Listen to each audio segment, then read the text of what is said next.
So, Ninja Theory is doing a lot of really, really special things. And I wanted to take a moment to talk about why I think what they're doing is amazing and why they might be one of my favorite developers right now. Let's get into it.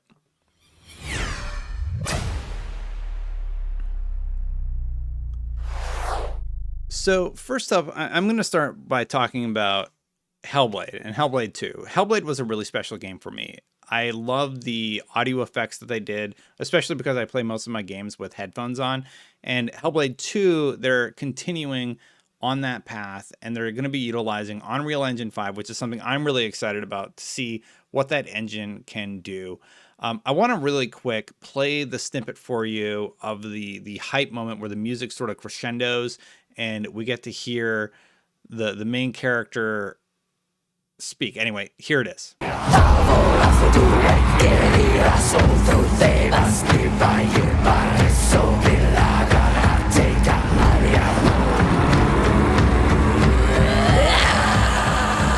So the power that she is evoking, this character who is completely flawed, completely broken, she has somehow managed to rally back, and she is like stronger than ever, but almost in a scary way. We don't know if she's good. We don't know if she's bad. Has she tilted further into madness? We're going to find out in Hellblade 2. And we've been seeing all the behind the scenes stuff about how the sky is going to be shifted and what is going on with the sky. And who knows what's going to happen in this game. But I'm impressed by what I've seen this far, and I cannot wait to see more. Now, I also want to talk about Project Mara. So Project Mara is more than just a game, and it's terrifying for me to watch some of this footage. Here's what they say about Project Mara. Project Mara is an in-development experimental title that explores new ways of storytelling. The team is doing a lot to tackle mental health. Oh, that's different. That's my next point. I'm sorry. But anyway, Project Mara does also deal with mental health. I believe they're tackling psychosis with this project. And based on what they've shown, it's really, really scary. I'm going to play you the snippet of what they've shown from the game.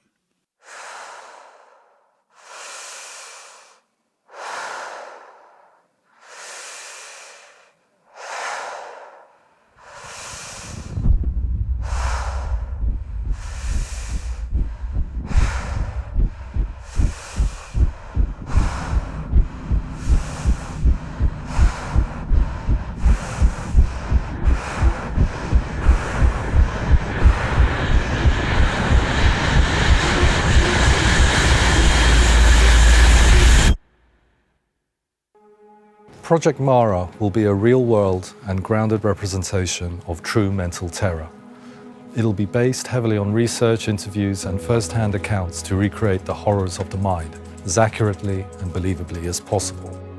Okay, so that's what we've seen of the game in action, and we also got like the audio snippet a few weeks after that, where it sort of showed how it's dealing with how it's going to handle audio. They're messing around with what the idea of a game is. It looks to me like they're mixing real world footage with in-game footage and sort of going back and forth with how they're going to be presenting all this stuff. And I think it's going to be terrifying because they're dealing with reality mixed in with the concept of a video game, right? And the idea that you're not going to know what is real, I think it's going to go a long way. And it really, I think it's going to be very scary because I think a lot of people are going to associate, real life with what's going on here. And it might be quite traumatic, actually. But we'll see. Maybe I'm exaggerating. Maybe it won't be that bad. And people will just be like, oh, look at this silly thing. But I like that they're trying to tackle this with a serious tone. And I really, really appreciate that. Now, the other one isn't even really about gaming. It's the Insight project. We're asking a question. Could we combine the best of game design and technology with cutting-edge clinical neuroscience and psychiatry to help with mental suffering and to promote mental well-being? This became the Insight project.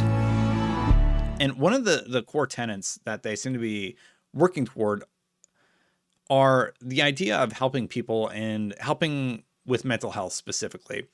So the Insight project, reading their definition, is an ambitious combination of technology, game design, and clinical neuroscience brought together with the aim of treating mental suffering and encouraging mental well-being.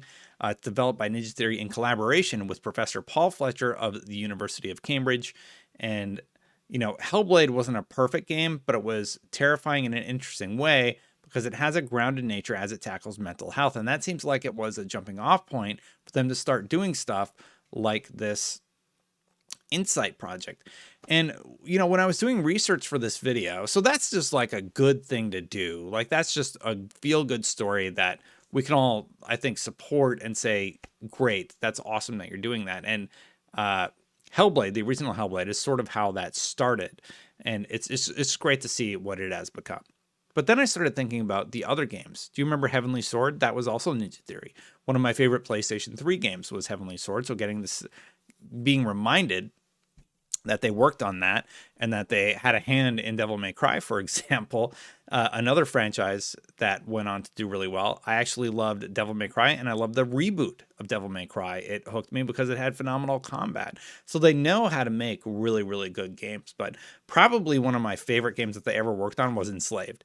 Enslaved, Odyssey to the West was, I believe it's a retelling of the tale of Monkey, and I want to say it's a Chinese lore character, but I don't know off the top of my head where it originated, so don't quote me on that.